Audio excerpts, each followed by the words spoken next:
Hello, everyone. I think we're going to start.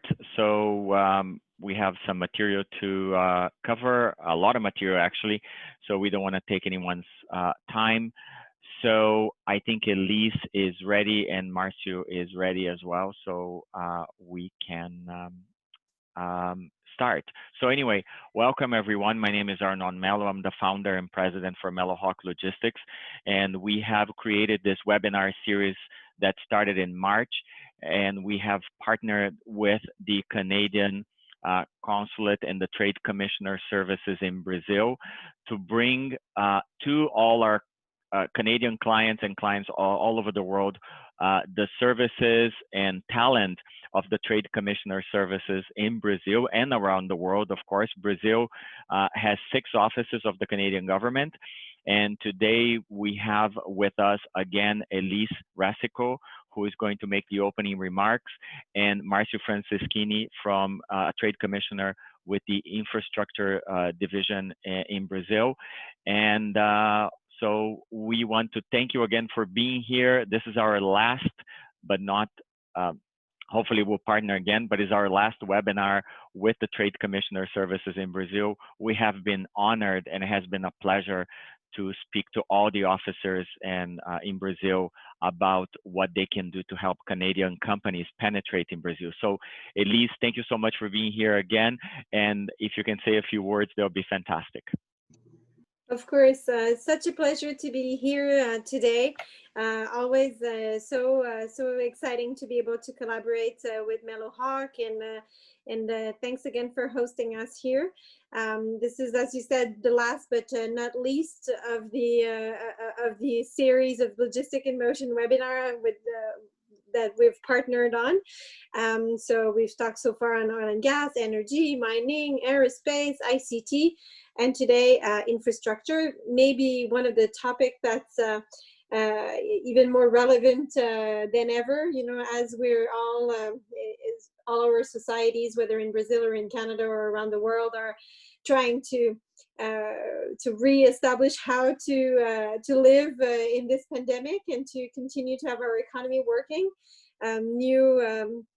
New ways of imagining infrastructure and imagining our cities and our buildings is becoming crucial and really important. So not only this will be a likely part of some of the economic recovery efforts of many governments around the world, but there's also a tremendous importance of that sector right now for the public health type of implications as well. So anyway, it's exciting to be here, and I'm glad that you'll be hearing directly from the horse's mouth, as we say, by our trade commissioner who's responsible for the sector, Marcio, in a few minutes.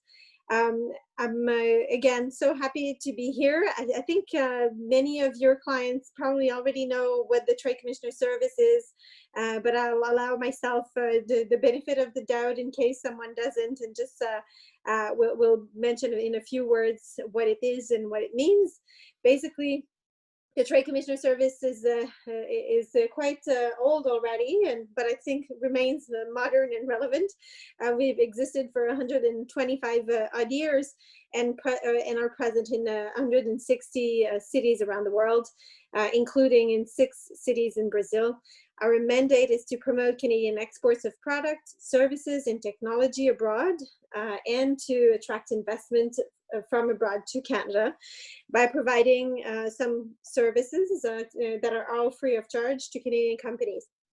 Those services include things like preparing for international markets, assessing market potential for a specific company, identifying qualified contacts that could be partners, that could be clients, that could be expert advice, as well as solving problem and providing additional services. So solving problem is the part that we hope never happens, but as many of you know, if you're doing international trade, and even in a business generally, even when you remain in your own country, there's always going to be some challenges that you need to solve. And so we're there to help you do that. We also have specific programs that exist that can help Canadian companies financially to develop new markets. I'm thinking, for instance, of the Can Export program. For those of you who haven't heard, it's a program where the government of Canada cost shares basically some of the risks around doing business abroad. So all of those extra expenses to translate your marketing material, to create a website that accepts payments in a foreign currency, or to get that specific logistic or legal advice or tax advice that you need in order to really understand the market. Those can be cost shared if it's a new market with the Trade Commissioner Service through this program. So in a nutshell, this is more or less what we do. In Brazil, as I said, our trade team is present across the country in 6 different posts. The embassy in Brasilia, of course, which deals mostly with the market access issues and economic policy in relationship with the government. The Consulate General in Sao Paulo, where most of our trade team is. For those who know Brazil a little bit, that will make sense, just given the importance economically of the city in the country as a whole. We do have an office also, a Consul General in Rio that has a trade team there as well, mostly focused on energy, oil and gas, and so which also makes sense given the importance of those sectors for that city. The trade offices that we have elsewhere are in Porto Alegre, Recife, and Belo Horizonte. In those 3 offices, we do cover certain key sectors as well, but there is also a geographic mandate, as we believe a continental country like Brazil, even though there are concentrated opportunities in places like Sao Paulo, of course, as I said, there is still a lot of possibilities in other areas, other regions, often where there's maybe less fierce competition, and where we do have people on the ground who can help you understand how to do business there. I would be happy afterwards also to leave a few links and all that. I'm not sure, maybe Marcia has it in this presentation, on where to find more about our services and how to find who the right trade commissioner to help you would be, depending on your sector and of your interest. Yeah, Marcia has it. Good. I'm glad. We also, have some social media channels, and actually one related to infrastructure. That's a channel on LinkedIn that's quite active. So another place where you can exchange ideas and views with our Trade Commissioner Marcia, but also with other companies who are doing business in this sector. So feel free to reach out and to ask to be included there, or to follow us on our different social medias. Basically, some of the messages I wanted to pass here today were that, but I think the main message is that we're here to help, and we're a free service. So you should definitely, when you're thinking of a country like Brazil that has a lot of opportunities, but also a level of complexity, think of involving us in your plan, and using all of this this expertise and the services and the financial support that can be accessed through the Trade Commissioner Service. So really glad that I could be here today, and that Marcia will be revealing all of the ins and outs of the infrastructure sector. And thanks again, Arnon, for having us as a part of this series. It's always a pleasure to be here.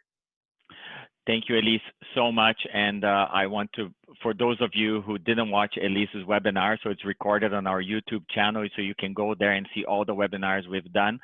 And you couldn't have sold better the Trade Commissioner services in Brazil and all over the world, because as you said, it's a free service to Canadian companies, and there is so much resources and solid information that your offices provide to everyone that is trying to penetrate in the Brazilian market. So thank you so much for being here and accepting our invitation to be part of this webinar, because we wanted to showcase the amazing work your team does in Brazil. So we're gonna move on quickly before I get to Marcio. And for those who don't know us, we are a freight forwarding company, and we provide logistics services all over the world.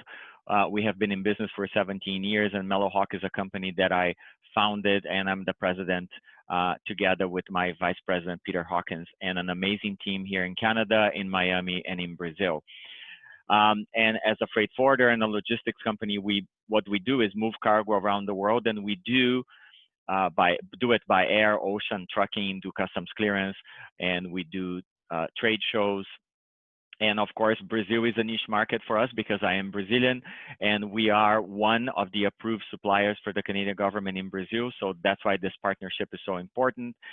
It took us a very long time to be approved as an approved supplier of the Canadian government, because we've shown commitment and we've shown knowledge in what we do, not only in Canada, worldwide, but in Brazil. And one of the things that we do a lot to Canadian companies is consulting. So we advise them how they can ship their product to South America and in Brazil especially, and what are the duties and taxes that they're going to face on a particular product going into the Brazilian market. So if you need any help, please talk to us, and I'm sure we can help you. In the beginning of every webinar, I like to bring the latest news, what's happening in the world. That was the reason to create the webinar series, to bring information in this new era of COVID-19, what's happening in supply chain in the world. So let's go with the latest news. Air crew testing protocols in Hong Kong continue to create turmoil for US and foreign carriers as more and more pilots refuse trips to Asia because of this testing. What's happening until recently is that pilots arriving in Hong Kong or in China were tested before they could leave the airplane. If they tested positive for COVID, those pilots will have to stay in a Chinese hospital for 14 days before returning to the country of origin. So you can imagine a pilot going to Hong Kong and having to be there for 14 days and not be able to pilot the flight back. So there was a lot of concern, and a lot of flights were canceled because of this. I heard as of today, this policy is changed and the testing is done here in the country of origin. So if the pilot tests positive for COVID, of course, he won't travel to China, but Chinese authorities are accepting the testing now done abroad. Another highlight is air freight rates from China worldwide have again gone up. Most of you, I don't know if you know, but the average rate of air freight from China to many destinations was an average between $6 and $8 a kilo.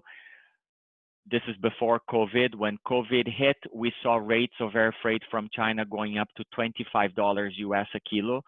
Those rates came down a little bit to $15 a month ago, and now they're up again. As we, of course, come close to peak season in China, these rates are increasing, as you can imagine, and also the lack of flights. Another sad news for us in Canada, which is affecting North America as well, is that the Port of Montreal enters its fourth strike of the longshore workers, and forcing ships to divert their containers to the ports of Saint John and Halifax. Containerized activities at the Port of Montreal are fully paralyzed at this moment. This extends to rail, truck, and vessel operations. There are also an additional few thousand containers that need to be discharged from the port. Shipping lines are passing on extra costs of diverting ships and using rail to clients, of course. So the additional cost is going to end up with the consumer of these containers, which is really sad news. I also heard today that the government of Canada has no intentions at this moment to interfere or force back to work legislation on the workers of the port. So let's see what's going to transpire. On August 6th, the US announced the imposition of tariffs of 10% on imports of certain aluminum products from Canada, which would take effect on August 16th. And as you can imagine, Canada is also, in a way, quote unquote, retaliating on imposing duties on some American products into Canada, which is not very good at all, considering that we just started the new USMCA trade agreement on July 1st. So let's see what's going to happen on this scenario. Another news is that in July, the Minister of Economy, Paulo Guedes, tendered to the Brazilian Parliament a tax reform proposal prepared by the government.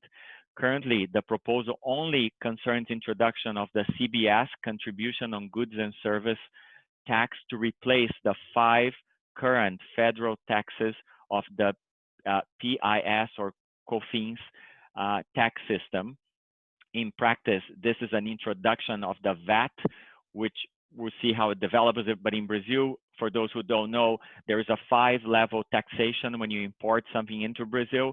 So the government, I guess, with this measure is trying to simplify this taxation on the importation of products. So as we know more, we'll bring this news to you. And the latest news that Canadian Pacific Railways launches an international intermodal service through the port of Saint John in New Brunswick. The inaugural train carries containers from Hapag-Lloyd bound for intermodal terminals on the CP network in Canada and the US.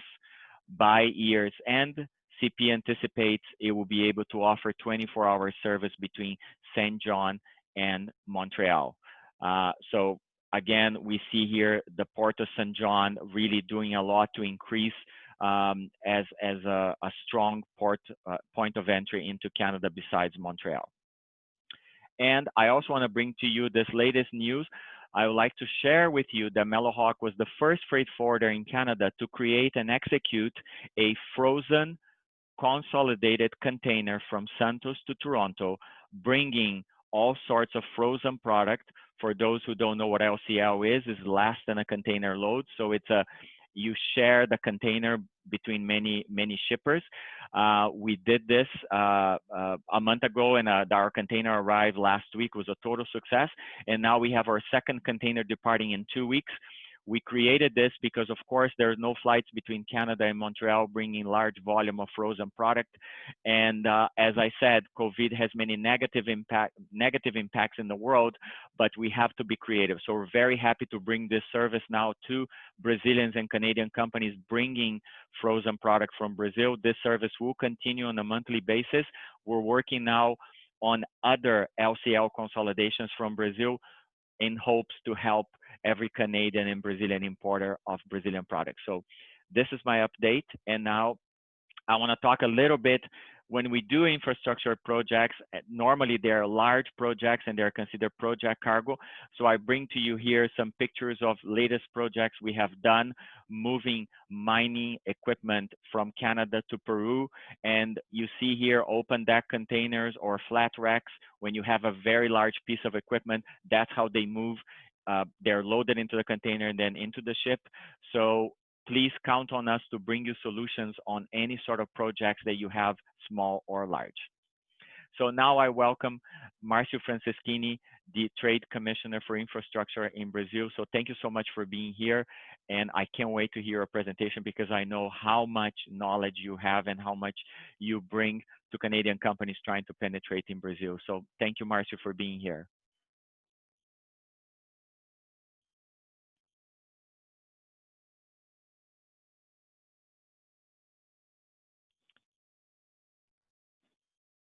I think there. Okay, there we go. All right. Well, good afternoon, everyone. Thank you, Arnon. Thank you, everyone, for joining us today in this MELLOHAWK Logistics webinar series. I'm the Trade Commissioner responsible for the infrastructure in Brazil.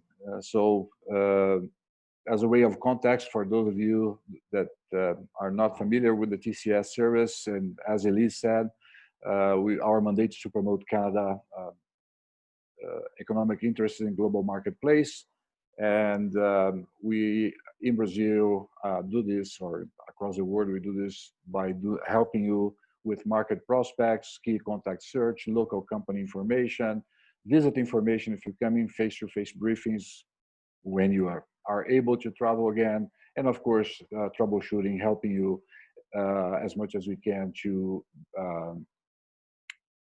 solve your eventual problems in this market. Okay, let me just see how okay, there we go. Brazil obviously has a very special place in the world in terms of size, population, territory. So you have very few markets. In fact, you have 4 other markets with the same profile of Brazil. Brazil is famous for a lot of things: beaches, nightlife, vibrant economy, as well as some very complex business regulations. It still has fairly high import taxes or tariffs in general, and continues to favor policies that favors local manufacturing rather than imports. this could be a barrier for a number of smaller companies. We can eventually hope you overcome these barriers through local partnerships, local joint ventures, and so on. At a time when the world, as Arno mentioned, undergoes extremely challenging times, Brazil has its own set of challenges. It's obvious that Brazil would face a hard problem with COVID-19 as well. And to make matter worse, as it's often said in Brazil, even the past is unpredictable, and therefore planning is an ongoing exercise.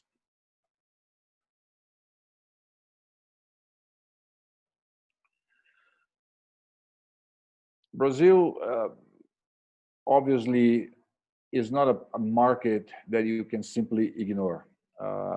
It's obviously also not a market for the faint of heart or for those that need or seek short-term results. Competition in Brazil is fierce, both by international companies with local operations, as well as well-established, very competitive domestic industries. For companies with long-term strategies in both the financial and technical capacity, the Brazilian market do offer a very interesting set of opportunities. It's a very similar cultural background. There is a strong demand for solid, sustainable infrastructure projects. And of course, at this point, infrastructure is something that every level of government recognize as a key to maintain or to help Brazil overcome current difficulties. If we look at all the challenges that the Brazilian market offer, and if we consider that pretty much, these challenges bring along them opportunities, Brazil, as I said, is not to be ignored. Lots of challenges, lots of opportunities. It's also worth pointing out that Brazil, as a country, has a very solid intellectual property law, dates back from the early 90s, which will provide you with a good, solid business environment if you're dealing with technology or anything else that requires intellectual property security. Last but not least, despite the current political turmoil that we are undergoing, Brazil has been able to maintain a stable democracy, and the reform program is still on the agenda very strongly. And it seems that in the last week it has been upgraded to a new level of importance. Some additional considerations for your strategic planning. Brazil is the 6th most populous country in the world, so a market not to be ignored. It's obviously the main economic engine in Mercosur. Brazil's economy essentially outweighs pretty much every other economy in the continent. The GDP is expected to take a hit because of COVID-19, but it still is in the house of 1.8 trillion, which places it in a very well rank well in worldwide. The urbanization rate of the country is very high, 86% by last count, 2018, and still with a very high urbanization rate, Brazil is still a powerhouse in agriculture, which says a lot about the needs for logistics related to the agribusiness sector.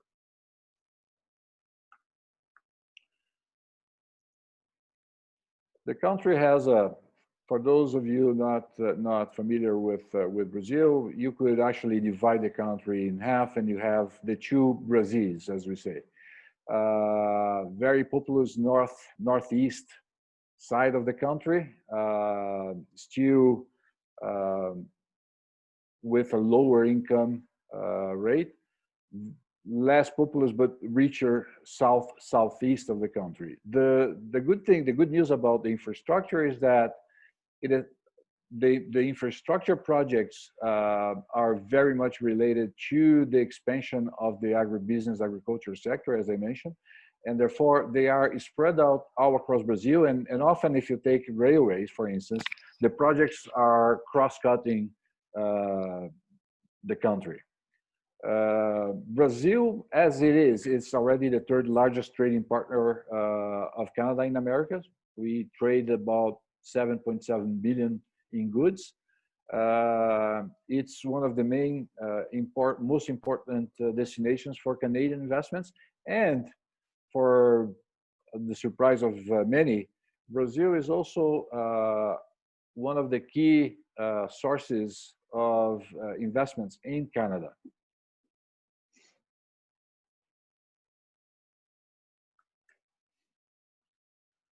Now, of course, there are obviously two ways of looking at Brazil. You know, the optimistic or the pessimistic. The glass can be half full or half empty, depending on how you look at it. GDP, even though it will take a hit, will continue to be impressive. What some see as a negative aspect, the housing deficit, it is actually a good opportunity for the construction. In fact, since last June, one of the two sectors that are keeping the economy running is agribusiness and construction. And construction should pick up very fast from now to the end of the year. The expected growth of the sector, which was actually estimated before COVID-19 for 10%, may still be very close to that number. And of course, the increase in the GDP is likely to happen from now to mid next year. The other positive aspect for international companies, of course, is a very positive, favorable exchange rate for imports. Obviously, there are some of the negative impacts of COVID-19 and political combination. So the regulations are still complex, and thanks to companies like MELLOHAWK, this is a problem that can be easily overcome in terms of bureaucracy and understanding the high tax. Arnon is an expert in this, and we can certainly help you overcome these problems. The lack of specialized labor continues to plague the Brazilian infrastructure sector and could be a barrier for a fast growth of the sector this year and the next one. And obviously, there are some political uncertainties still to be resolved. Again, Brazil invests an average 2.1% of its GDP in infrastructure. This is, again, depending on how you look, good or bad. It's way behind other BRIC countries in terms of investment in infrastructure. The good point is everybody recognizes that the investment in infrastructure in Brazil will have to increase twofold if it is to help the country maintain its current level of competitiveness in exports, for instance. There has already been an increase in investment, and the good news on the investment side in Brazil is that for the first time, the private sector is picking up where the public sector cannot. And the levels of private sector investment have been increasing considerably over the last 2-3 years.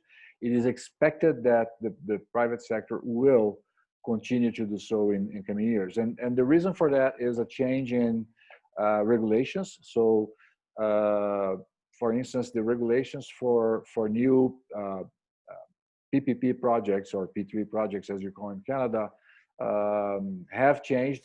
It's actually easier to structure P3 projects in Brazil at this point. There are new financing tools available in the market that companies can actually use.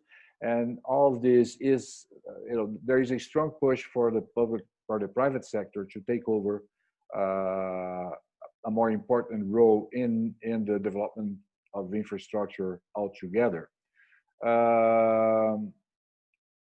Of course, in terms of the impact of COVID-19, on top of the problems of COVID brought in by COVID-19, reduction of budgets and reduction of tax income and so on, the Brazilian government also has to play with a federal spending cap. The government can only spend what it spent the year before plus the inflation for the period. And this is a very strong limitation for public investments in the coming years. It is expected, Brazil should be spending in 2019 at least $38 billion in 38 billion reais, I'm sorry, in investment infrastructure. Obviously, these investments will not be concluded at this level. It's still there is a strong push for investments in the sector. Drivers for the sectors, I think, will be the same. It doesn't change much from what you have in similar markets elsewhere. Demographics, the Brazilian population will continue to grow, and the impact, the various impacts that demographic growth will bring to infrastructure is quite obvious, not only in terms of urban transit, but also in the need for more and better systems to move food from the production areas to the large centers. Agriculture, as in it grows, agriculture is expected to continue to grow at a very large pace as the world requires more food. The privatization program in Brazil is seen as a key element by the Brazilian government to sustain the economy in coming years. And of course, there is a strong push as well for changes in the business environment. Brazil has already gone a good way in that path. So taxes have been reduced. Some of the bureaucracy has been removed. Processes have become a bit more transparent. International tenders, public tenders, which was in the past usually directed to the Brazilian market, today are international tenders. So a number of changes have occurred in the past 2 years that makes Brazil a safer environment for well-structured projects. Of course, the COVID-19 had a negative impact on private on the infrastructure sector. A number of sectors, and again, this is not something original to Brazil, but sectors like airports and highways have been hard hit by the reduction of traffic and revenues. Highways are slowly picking up, airports slowly picking up. I've just seen a report yesterday that travel inside Brazil, tourism travel inside Brazil has increased already in the last month. People are starting to travel again. But of course, any of this, any of the projects that require high level public turnout and revenues have been hard hit. Some of the trends for the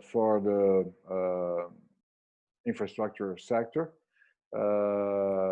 obviously a slow recovery, although again, as I said, Surprisingly, the construction sector has been showing some very hard muscles, and residential construction is picking up very fast, but large infrastructure structuring projects will be fewer.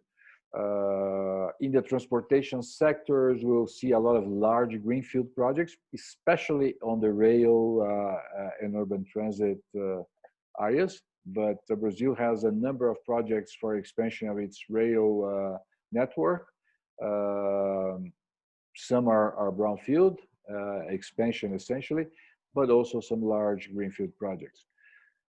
Because of the situation, of course, one can expect fierce competition for every new project to be published. Although the private sector is picking up actually on investment, the public sector will continue to be very important to drive new investments. We are seeing a overall improvement of the legal framework for not only for PPPs but for the infrastructure in general, with again reduction of various bureaucracies, elimination of various regulations, streamline of some other regulations, particularly on the environmental area. Good. It's not bad. It's a good change in regulations. It makes the process more transparent, and of course we'll probably see a restructuring on the project finance structure as the private sector comes in and takes over a little bit more on from the government. See if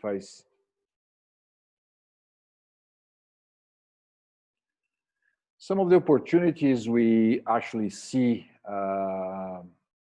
taking place in Brazil that will particularly match Canadian capacities, expertise, interests.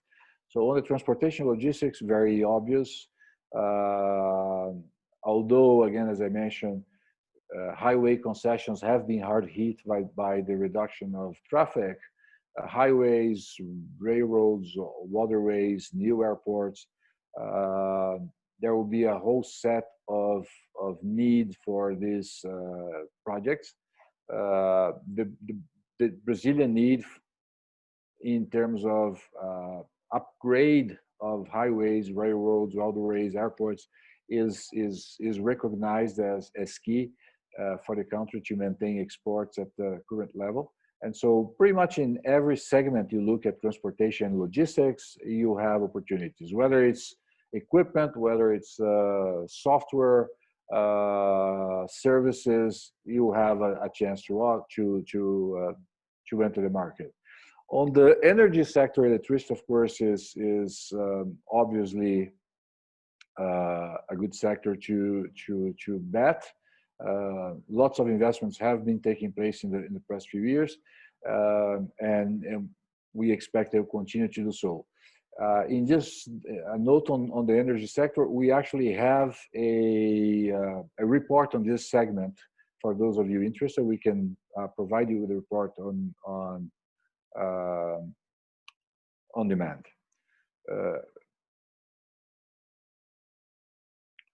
Engineering construction, again, although the larger projects will probably be fewer and the competition will be fierce, there is an obvious need to update and modernize the sector. So one of the things that clearly the Brazilian companies have moved very fast as a result of COVID-19 is the need to incorporate new technologies and new expertise. Much faster, the interest for new building materials, new technologies, new expertise, new ways of redoing things have greatly increased since March. Companies that were not too interested in discussing technology incorporation are now actually calling us to see how things are done in Canada, how technology is being used. So that's an area that we see a lot of opportunities. On the service side, because of the need for modernization and because of the need to reduce construction lead times, to reduce waste and so on, we also see a number of opportunities for companies offering engineering and services as well. Green building, of course, will continue to be of interest. There is an obvious, and when we talk of green building, of course, we're talking of architecture, engineering, but also everything related to that. So energy efficiency equipment and technologies, for instance, that's an easy one to mention. We have already seen an increase in interest in these areas, and again, we can work with Canadian companies to help you identify not only the opportunities but also the best potential partner to explore these opportunities. Brazil, of course, requires a very specific set of approach. So unfortunately, it's not a short-term market. So if you look at Brazil, you do need to consider as a long-term market sector for you. So the strategy must reflect that. Brazil works on cycles, period. It may take a very long time for a decision to be reached, but once that decision is reached, the cycle moves very fast. So you tend to move very fast on the next cycle, and so you have to be prepared to wait a long time for a project to move ahead. But when it moves ahead, Brazilians will want to actually burn some of the cycles in between. We always, of course, suggest that you highlight Canadian advantages. Canadian companies are well received, well perceived by Brazilian companies in general, and so take advantage of that. Because of the lack of well-established project financing models yet, it's changing, slowly changing. But you need to be ready to have alternative models in mind. You do need, of course, a strong network of contacts, and we can help you there. And of course, preaching to the converted. Of course, I know that everybody knows that, but your local partner is obviously essential to your business. That's pretty much what I have for the sector. If you're coming to Brazil, I would obviously suggest a little pocket guide to understanding the Brazilians and how they do business. This is something that it's not critical, but might confuse some. And of course, and I'm ready to take any questions you may have at this point. Thank you, Arnon. Marcia, thank you so much. I love this last slide here. It's just so meaningful. Perhaps means no. I mean, yes, I want to save this slide and share it for sure. So thank you so much for so much information. I want to dig right into it because we do have some questions for you. Perfect. And time is of the essence. So I'm very happy to see that there's potential investment in the rail system in Brazil. As we know, Brazil lacks infrastructure in the rail, which is inexistent in terms of logistics. And we logistics suffer that so much if we compare Canada to Brazil and how much Canada is developed because of rail, right? So hopefully Brazil will continue to invest in rail to bring products to the port to, speed up this process. So I'm happy to see that you mentioned that there is some interest in developing this system.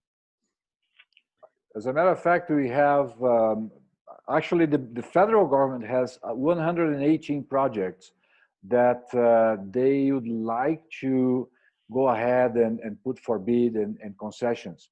Of these, at least 6 or 7 are new rail projects. So yes, it will be definitely one of the key elements of the privatization program. Great. And I'm going to dig right into the first question that is related to the word you just mentioned. I hear Brazilians use the expression concession. What exactly is concession? It comes from one of the participants. In Brazil, we sort of have very separate, very detailed definitions for things. Concession is essentially a service that already exists. So a railway that already exists, or a subway line that already exists, and it's explored and operated by the government. And the government has a concession contract to allow a private sector company to take over and operate. It has a very definite, established length of time, and it essentially a privatization contract, but with a defined term of operation for the private sector. Got it. Okay. In a privatization, you would essentially buy the assets and operate. In a concession, you essentially lease it for a period of time. A period of time, and it's government related, I guess. That's yes. how you would. Well, you have highway concessions where a private sector takes over, runs and operates, charge tolls for 30 years. The contract has to be renewed. A new bid process is put in place after 30 years, for instance. Great. Okay, another question. I realize the goal is to stay in Brazil for the long haul, but what kind of timeline can I expect from introduction to purchase order? It pretty much depends on the segment, on the product, on the technology, but do not expect to do business within the first year. By the time you arrive in Brazil, by the time you establish your network, and again, we'll be working with you to make introductions, to make sure you meet the right people, the influencers. Easily, you need a year to establish that. Depending on the product, within 8 months, a year, you might have a kill. If you're talking of larger project, it may take longer. But do not expect anything less than a year. Anything that comes under that is a bonus. Great. Another question. Do infrastructure sales mean my company has to go through an RFQ, request for quote, binding process? For the public sector in Brazil, by law, all the public sector projects must be done through a public bidding. So yes, and in this case, what we suggest, while now most of the bids are international, and in theory you could bid from Canada directly. If you're talking about equipment, for instance, you probably will need a local partner that, number one, is following the process and knows that that bid will come up. Number two, they will have all the documentation, technical and commercial and financial, ready to enter the bid. So yes. Yeah. Short answer is yes.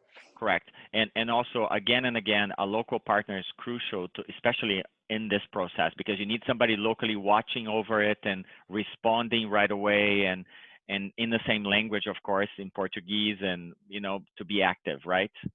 And some of the documentation they still require often are non-existent in Canada. So they require a number of certificates from the IRS, Brazilian IRS, which do not have any correspondent in Canada, and so you have to justify. It's always a hard process. So it's much easier and much more advisable if you have a local partner.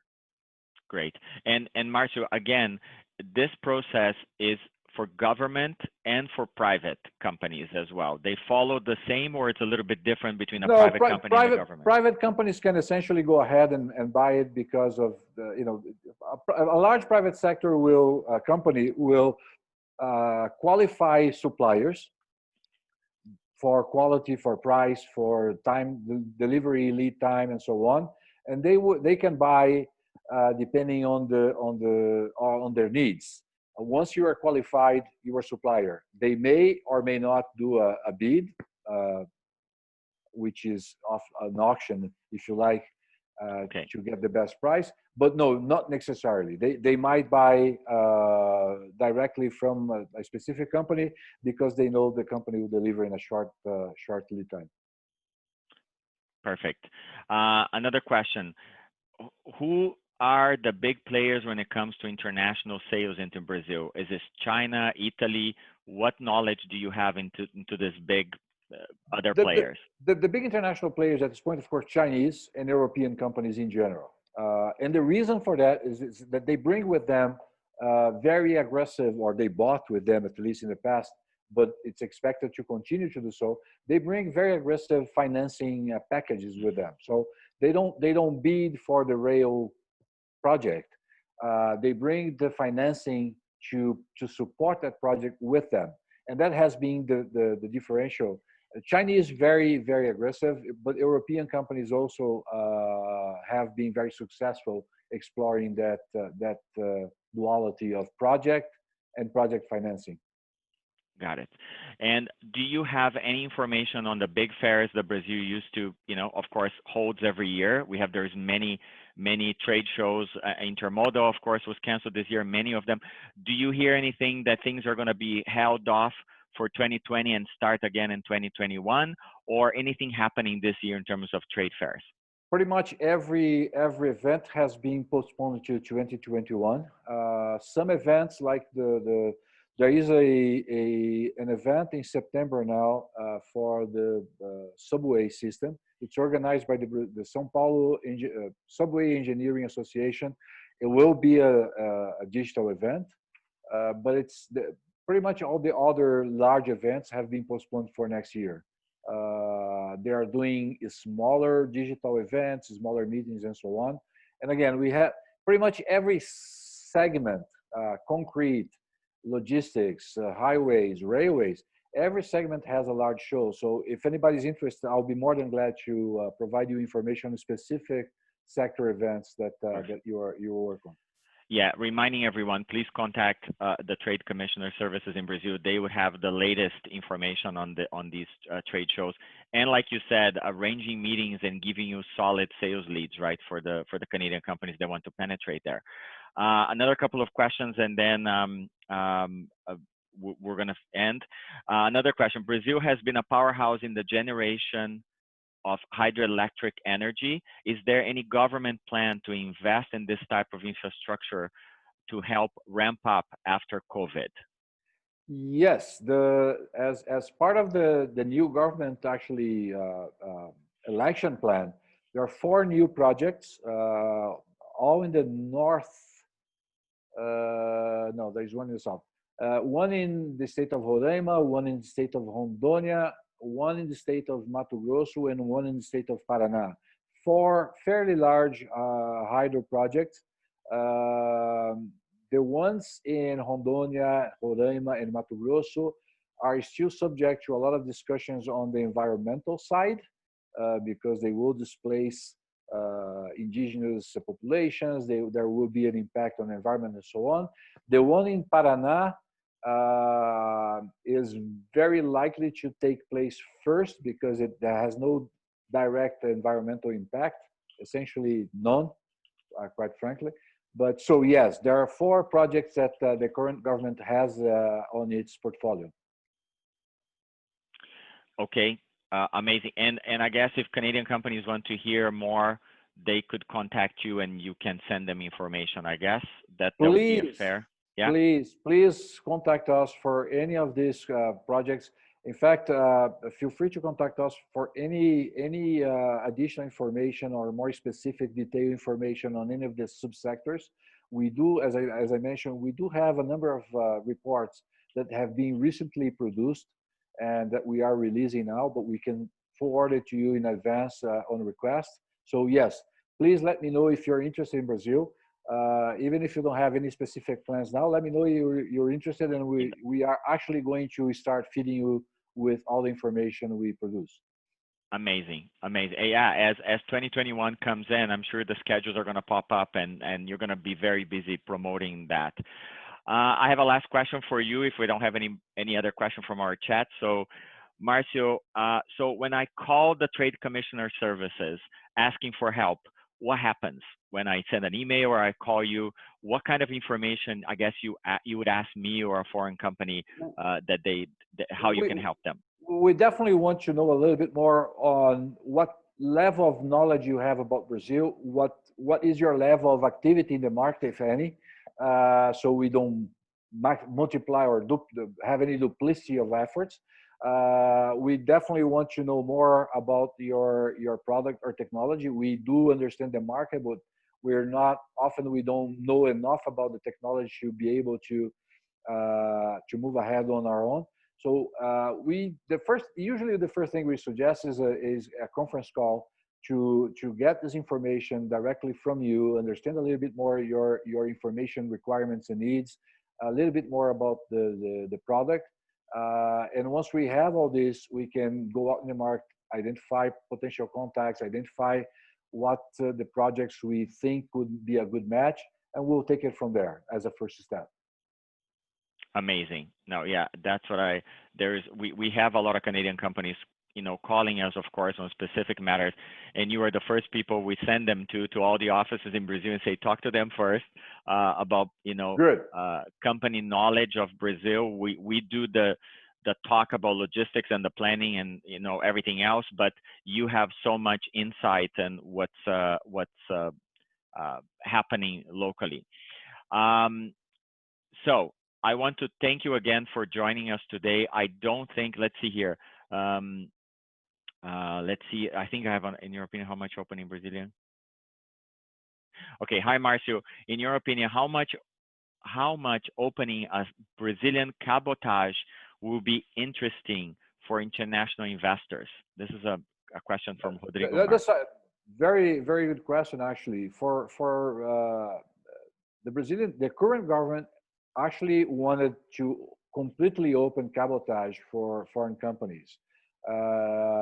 They already have opened up much more than expected. The people I have been talked to don't think it will be 100% open, fully open, but and I can send you a lot of information on that. But the current government expects an increase in the presence of foreign companies, actually a considerable increase in the presence of foreign companies operating cabotage in Brazil. One of the things they plan to do, just in relation to that, actually, is to separate port operations. So what we have right now is a cargo coming from the northeast of Brazil to Sao Paulo. When they arrive in Santos, when the cargo arrives in Santos, it has to go through the same process and procedures that a cargo coming from Canada or China. They want to separate the operation so it actually becomes a domestic cargo operation. And that should also be a big boost for cabotage in Brazil. Wonderful. That's good to hear, because certainly speeding up the exit of Brazilian cargo worldwide is huge concern. Sometimes Brazil cannot compete with China because it takes so long to get the product out of Brazil, even though you're exporting that product, which drives me crazy sometimes. But at this point, it's cheaper to send a container from Sao Paulo to China than it is to the northeast of Brazil.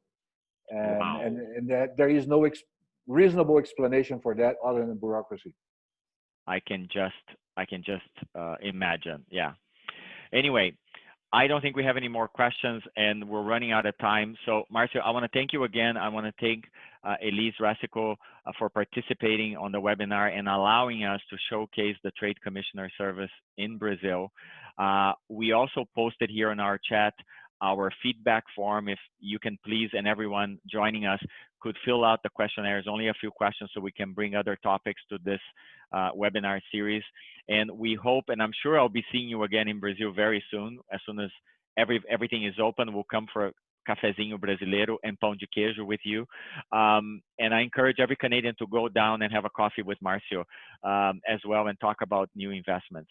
So thank you everyone for watching and participating. Thank you again, Marcio, Francischini, and the Trade Commissioner Services, the Consulate, Elise, It's been a pleasure partnering with you in this webinar series, and I can't wait to do this again with you on different topics. So anyway, Thank you. see you Thank you, again. Arnon. Thanks, Marcio. Bye, everyone. Thank you for joining us, and see you in a couple of weeks on our next webinar. Bye. And thanks, Diego Correa, my business development manager, and Peter Hawkins, my vice president, for putting this all together and helping out on the background of this webinar. We couldn't do without you, so thanks. Thank you, everyone. Bye. Thank you for MELLOHAWK. Thank you. Bye.